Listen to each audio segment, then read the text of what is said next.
Hello, welcome to the class of method of images. ये electrostatics में बहुत ही important tool है जिससे कि इलेक्ट्रोस्टैटिक क्वेश्चन हम बहुत ही आसानी से सॉल्व कर सकते हैं। क्योंकि अगर आप इलेक्ट्रिक फील्ड पता करो तो electric field is proportional to 1/r²। तो जब आप इसको इंटीग्रेट करते हो तो ये बहुत ही टफ हो जाता है कॉम्प्लेक्स केसेस में। तो उसी के लिए मेथड ऑफ इमेजेस बनाया गया है जहाँ पे हम लोग पोटेंशियल का सहारा लेते हैं, क्योंकि पोटेंशियल जो होता है दैट वेरीज लाइक 1/r। तो ये r जो है r² से थोड़ा आसान होता है जब इंटीग्रेट करने की बात आती है। सो इसीलिए मेथड ऑफ इमेजेस को डिवाइस किया गया है और ये वाइडली यूज किया जाता है। यूपीएससी में भी इससे क्वेश्चंस आए हैं। तो सबसे पहले ये इक्वेशन उठाते हैं। You must have known that ये डाइवर्जेंस जो होता है ये ρ/ε0 होता है। और इसमें आप ये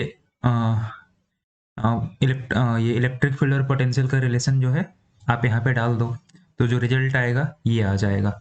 और इस रिजल्ट को हम लोग पॉइज़न इक्वेशन बोलते हैं। और इसी में अगर आपका जो चार्ज डेंसिटी 0 हो जाए तो ये रिजल्ट मिलेगा, और इसको हम लोग लैप्लेस इक्वेशन बोलते हैं। तो लैप्लेस इक्वेशन का एक बहुत ही इंपॉर्टेंट कंसीक्वेंस होता है कि जहां पर भी लैप्लेस इक्वेशन एक्टिव है, कहने का मतलब है जहां पर भी चार्ज डेंसिटी 0 है वहां पर पोटेंशियल का मैक्सिमम और मिनिमम नहीं होगा, बाउंड्री पे ही होगा, है ना। इस रीजन में, यानी ये बाउंड्री मैंने ये डिफाइन कर रखा है, दिस इज ए बाउंड्री। तो ये बाउंड्री पे ही मैक्सिमम या मिनिमम भी का होगा, अंदर में नहीं होगा। ठीक है। तो इसको हम लोग देखते हैं कि सपोज दैट ये हमारा रीजन है और ये बाउंड्री है,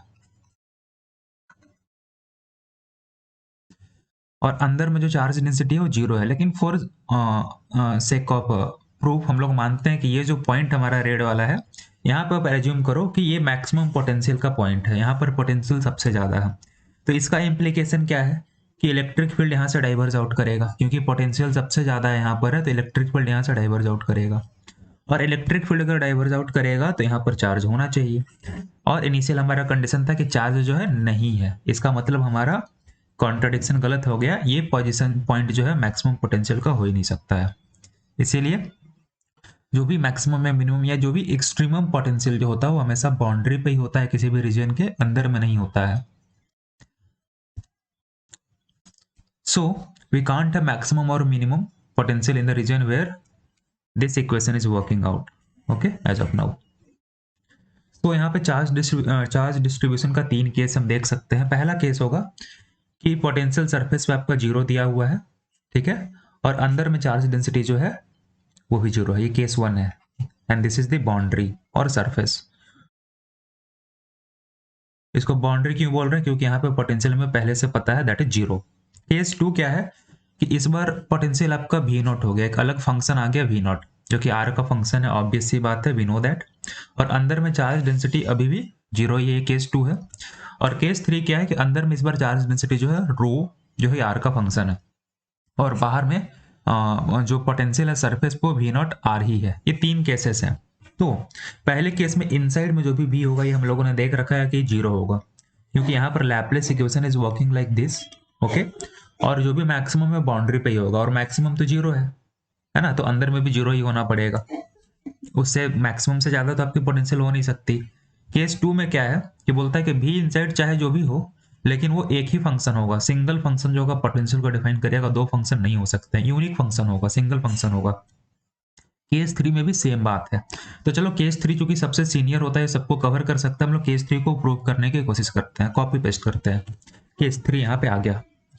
अब हम लोग मानते हैं कि सिंगल फंक्शन कोई भी नहीं हो, बल्कि V1 और V2 दो फंक्शन हो। अब ये दो फंक्शन है तो इन दोनों के डिफरेंसेस से तीसरा फंक्शन भी बना सकते हैं। इसका लैप्लेसियन निकालो, इस प्रकार से आएगा, and you will when put the value, क्योंकि अंदर में अब हमारे पास चार्ज है ना, चार्ज डेंसिटी है, तो हम लोग ऐसे ही रखेंगे। सो माइनस रो अपन एप्सिलॉन 0 माइनस माइनस, तो ये minus minus plus overall answer जो है 0 आएगा। यानी लैप्लेसियन तो अंदर में जो है V इनसाइड, अंदर में लैप्लेसियन जो है V3 का क्या हो गया, 0 हो गया। ठीक है। अब बाहर की बातें करते हैं, सरफेस की। सरफेस पे जो है पहले से डिफाइंड है कि V0 R ही होगा, है ना। तो V1 जो है अंदर में चाहे जो कुछ भी हो, सरफेस पे जाके इसको भी V0 हो जाना है और इसको भी V0 हो जाना है, तो दोनों का डिफरेंस जो है वो तो 0 हो जाएगा ना। V3 यानी कि 0 हो गया, यानी सरफेस पे V3 0 और अंदर में उसका लैप्लेसियन 0। तो दो आउटकम आया, सरफेस पे V3 0 और अंदर में उसका लैप्लेसियन 0। Okay, this is inside, this is surface. तो अब हम क्या कह सकते हैं इसका कि अगर अंदर में लैप्लासियन जीरो है और सरफेस पे उसकी वैल्यू जीरो है पोटेंशियल की, तो एक्सट्रीमा जो है सरफेस पे ही आ सकती है, और एक्सट्रीमा जो है जीरो है, ये सरफेस पे इससे ज्यादा वैल्यू हो नहीं सकती, तो अंदर में भी तो जीरो ही होना पड़ेगा। तो इसका मतलब है कि सरफेस पे मैक्सिमम जीरो होगा तो अंदर में भी V3 का वैल्यू जीरो ही होगा।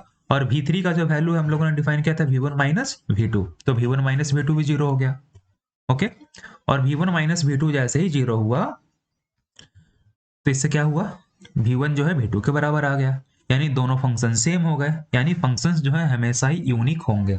सो there can not be two function of potential inside, है ना, अगर V जो है सरफेस से डिफाइंड है और अंदर में हमें चार्ज डिस्ट्रीब्यूशन पता हो। ओके, तो यूनिक फंक्शन वहां पे होना चाहिए। This is whole concept is known as uniqueness theorem. So first uniqueness theorem जो है डायरेक्टली ये बताता है कि solution to Laplace equation in some volume, किसी भी वॉल्यूम बी में, ये एक सरफेस के अंदर की वॉल्यूम ले लो भी, इस वॉल्यूम में सॉल्यूशन जो लैपलेस इक्वेशन का है वो यूनिकली डिटरमाइंड होता है अगर बाउंड्री पे, सरफेस के बाउंड्री पे आपको भी पता होता है, हमें पता था भी जो है भी नॉट है, तो अंदर में जो भी भी होगा वो एक ही फंक्शन होगा। They will be not two different और थ्री डिफरेंट फंक्शन, V1 हो गया, V2 हो गया, V3 हो गया, ऐसा नहीं है, जो भी आंसर आएगा वो सिंगल फंक्शन होगा। ठीक है, इसका प्रूफ जो मैंने आपको बताया सेम प्रूफ है in more formal way, you may use it for your notes.